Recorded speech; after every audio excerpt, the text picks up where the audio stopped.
Why I decided to talk on this aspect of meditation, because this is the most crucial aspect connected with meditation practices that are ignored amongst young spiritual seekers, spiritual aspirants who want to make big in the spiritual thing, who want to attain those powers, because this is the intent that controls the outcome of your meditation practices. And this aspect, if we don't discuss on this, then many spiritual seekers, that is the young sadhaks, I have seen they go wrong. After making all the efforts, they don't get that kind of benefits, because this is that factor that they hugely ignore. And it has to do with the memory, it has to do with the thoughts and the way your mind reacts to you when you sit for a meditation practice, and the difference between meditation and Vedic meditation practice. Huge difference. When you are having a casual approach to meditation, and you're having that serious power invoking approach and a macro invoke to meditation practices, then it will have a different kind of impact and it will change your whole life. Meditation can be a curse in your life, not done the right way, and it can impact and trigger great benefits once attain it fully with full consciousness. So let's begin how you go wrong and how is the right way you should do it to make the best of it and gain the long-term benefits in our day-to-day lives. So this is how we go. Meditation is directly proportional with the state of mind of the spiritual seeker, of the sadhak, that we call in Sanskrit the avastha in which the sadhak is. That is, avastha is the state of mind that the spiritual seeker has attained after doing meditation for over a long period of time.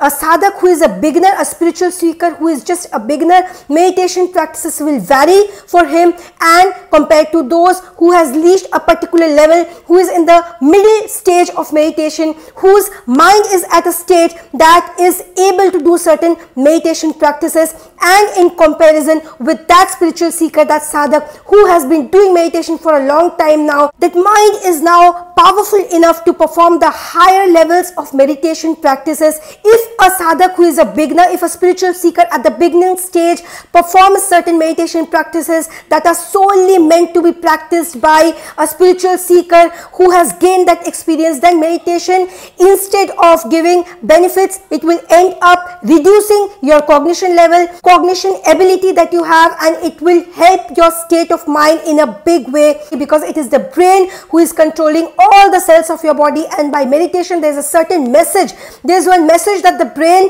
sends to all the cells of the body, and the amygdala hormone is also controlled with the help of meditation, because when you sit for meditation, it is a battle you are having within if you are at an initial stage, at an initial level, because your body has not got used to that meditation. So it is going to impact you either adversely, or it will going to impact you in a way that can cause great harm to your whole system. Let's begin with the very first stage of meditation. If a sadhak is at the beginning stage of meditation, I will not recommend him visual meditation, that is the object meditation, that is the sthula meditation. I will not even recommend him sukshma meditation, that is the subtle energy meditation. That is for a sadhak who has reached a higher state of mind, because mind has to be your mastish, that we call in Sanskrit. It has to be able enough to take the impact. Meditation has huge impact. That impact is so huge, because Sthula and Sukshma meditation, that is the object and subtle meditation, are two such meditation practices that are greatly beneficial, that has huge impact and causes great benefit, even material benefit it gives to the spiritual seeker and the human being, for that human being whose mind is able enough to take that impact. But that impact is beneficial and a boon for that spiritual seeker who has that mind to take that impact, and it will be a curse and it will be the reason of the downfall of that person, because a person, if he is doing it without an able mind, without the mind who has reached that state of power to bear the impact of that meditation, because these are really huge, it solely depends on the ability of the spiritual seeker. That will be the deciding factor whether that benefit, that impact, the huge impact the Sthula and Sukshma meditation is giving you will be a boon for you, or it will be a curse for you.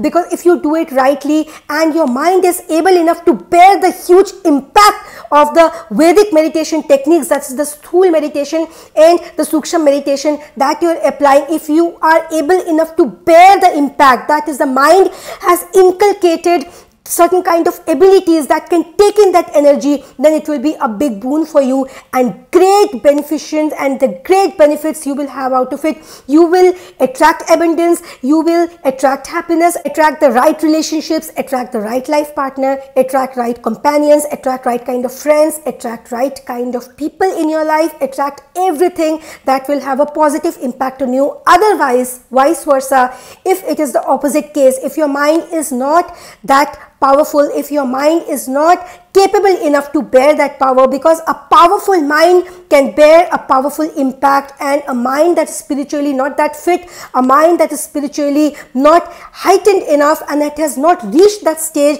that can bear the impact of a Vedic meditation practice, then you are heading for big trouble, because you will end up attracting wrong things in your life, because your mind has not gained that power. And the meditation technique, instead of causing benefit to you, it will cause you great harm. It will impact your mind in such a way that your cognition level will reduce, your thinking ability, instead of rising, it will fall down, and you're heading for a downfall. It will impact the whole system of your body, because Vedic meditations has that power. You will not only attract the wrong kind of things, but your performance levels, the way you're working, your work life, your family life, everything will get affected, because you're doing a powerful meditation practice without even knowing that the impact will be so huge that you will not be able to take it, because your mind is not prepared, it is spiritually not fit, it has spiritually not reached that height to take the huge energy that you have triggered by using the Vedic meditation practices. Because Vedic meditation practices are connected with those Paramatma, it is connected with the Supreme Consciousness, the Lord of the universes,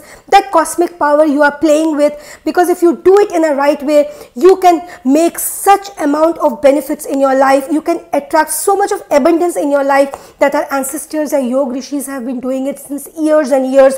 So if you are a newbie, if you're very new to this forum and you're trying to make a meditation practice happen for you for the sake of cracking an interview, for the sake of cracking a relationship, or for the sake of some mini happiness, whatever your target is, then your target should be big, your goal should be big, because you have to go slow. If you are a spiritual seeker who is at the initial stage, then you have to follow the initial meditation practices, and if you are a spiritual seeker who has reached a middle stage, then Sthul meditation is the thing for you. And if you're a spiritual seeker who has reached a higher level of meditation, that is the Ucha Avastha that we call in Sanskrit as a higher state of mind, then you can practice the subtle meditation, the subtle Vedic meditation that has to do with the subtle energy. That is the Suksham meditation that you call. Sthul, Suksham, one of the most powerful Vedic meditation techniques. So how do we get started with it? First of all, mentally prepare yourself, set up an intent, because it is the intent that will control the outcome of the meditation practice. If you want to do meditation to crack an interview the next morning, we are heading for something, you are heading for a notion that will not give you any result or impact. But if you are doing meditation to make the best of those meditation practices, to make the best of the yogic techniques, to make the best of the Vedic seed mantra techniques, and you want to invoke that power that will give you abundance, that will give you prosperity, so think from macro point of view and not micro point of view. Have a macro outlook, have a broad outlook, have bigger goals. If you have a bigger goal and you start meditation with that intent, then it will not be a short-term process, but with time, within 1 or 2 months, you will start seeing results for yourselves. It's not a 1 or 2 day thing, but of course it is a 1 month, 2 month, 3 month thing. You will start seeing results. It is not that you have to wait for 1 whole year or 2 year or 3 year to see great results. You will start to see results within 1 month of doing a guided meditation with full intent, with a pure intent and with full power packed energy. You will see the result for sure. But don't try to go for shortcuts, because any shortcuts, especially if you're applying Vedic meditation techniques, then there is no shortcut. Absolutely. It is not like you're casually pulling up your mat and you're just sitting with your folded legs and you're concentrating on the breathing, or you're concentrating on any object, or say anything you want, and you're just closing your eyes, then getting up when you want, again getting back to that meditation. You want to lose weight, or you want to do it for maintaining your healthy body, or you just want to do it for peace of mind, then that is a casual meditation approach. This is not, we are not taking the help of Vedic meditation techniques and those tools. We are not making the Vedic meditation technique a tool to give and invoke certain powers. There are two kinds of meditation. First, then you are not a spiritual seeker, because any casual person tomorrow, any human being, you have got back from your office, you just want a relaxed mind, you have pulled out your mat and you're sitting for meditation, so you'll feel better after 10-15 minutes. There is nothing unusual about it. It is very casual approach you're taking. But if you want to do it to invoke certain kind of power within you, to inculcate the ability in your mind to bear that impact those Vedic meditation techniques will have on you, then you have to be very focused, and then you have to be very serious about it, because this is something very serious. It is invoking certain kind of, it has the power, these practices have the power to invoke certain kind of energy, certain kind of cosmic energy, Brahmanda Urja that we call, the universal energy that has the ability to change your whole life. So let's do it in a way to make best out of it. If you're a spiritual seeker at the initial stage and who is really serious about this meditation practice and to invoke certain power, then make the right intent. It is not just to calm your mind and relax yourselves. It is with the intent of connecting with that supreme consciousness, that Lord of the universes, that Paramatma, that Param Urja, that supreme consciousness that is running and the whole show of your life. If you want to connect to that and invoke that energy, activate that energy within us, then with this intent we sit in a Sukh Asana or Padmasana, because you're an initial stage spiritual seeker, an initial sadhak. I will not recommend, don't go for Vajrasana, don't go for Matsya Asana.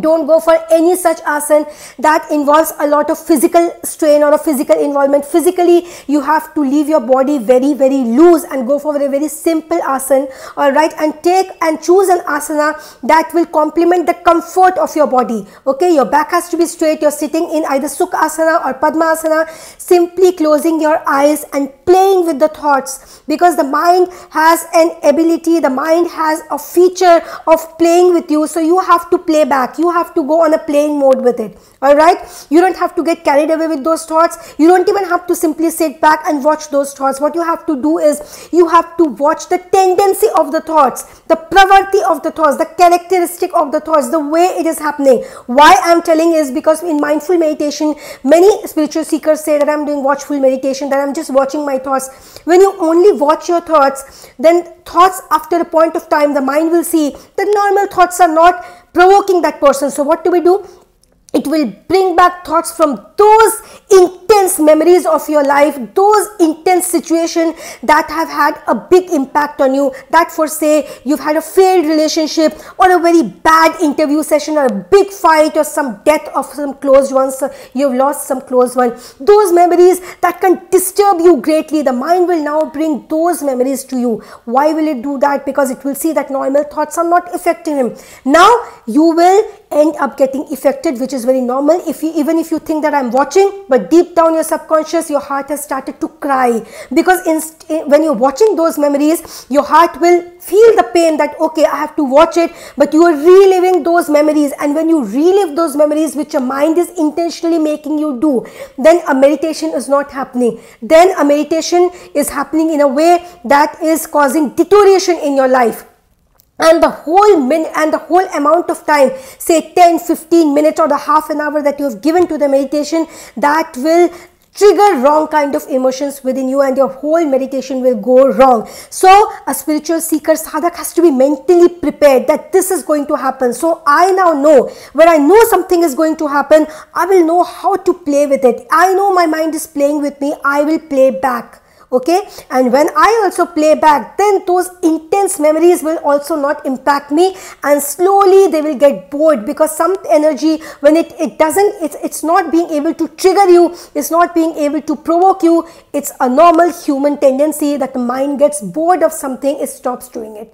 Alright, after a point of time when it knows that it's not being able to impact you, it will automatically stop and get back to those normal thoughts. So it tried to come, it tried to harm you, but when it saw that no, it's not getting that kind of reaction, your mind is not crying, your subconscious is not crying, it will come to know, and automatically it will take a back step, and then you'll be back to having normal thoughts, and then you can watch those normal thoughts. But be mentally prepared when you're doing it. Sukhasana, Padmasana, this is how you get started with. The time amount should be 10 minutes, 15 minutes, 20 minutes maximum. I'll recommend half an hour I don't recommend. If you want to do it, it's your choice, but do not cross that half an hour, 30-minute mark if you're a beginner, because then you will slowly get detached from that, doing that particular activity only, because we as human beings, when it is something new, the first day, second day, or the 1 week, we do it with complete determination, with complete dedication. But the next week, when we see that kind of result what I expected, the quick miraculous result is not coming,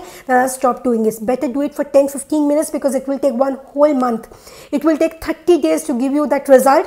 Alright, so do not push yourself too hard, because if you're a beginner, any achievement that is slow, that is a long-term achievement. And anything, it's like you say you lose 5 to 10 kgs in 1 or 2 weeks by doing some crash diet. You can lose say 7 kgs in 3 weeks or 1 month. It will get back with multiplying effect, and you lost 5 kgs, you will gain back 10 kgs when you come back to your normal life and your crash diet ends. The same thing holds true for meditation also, for spiritual science also.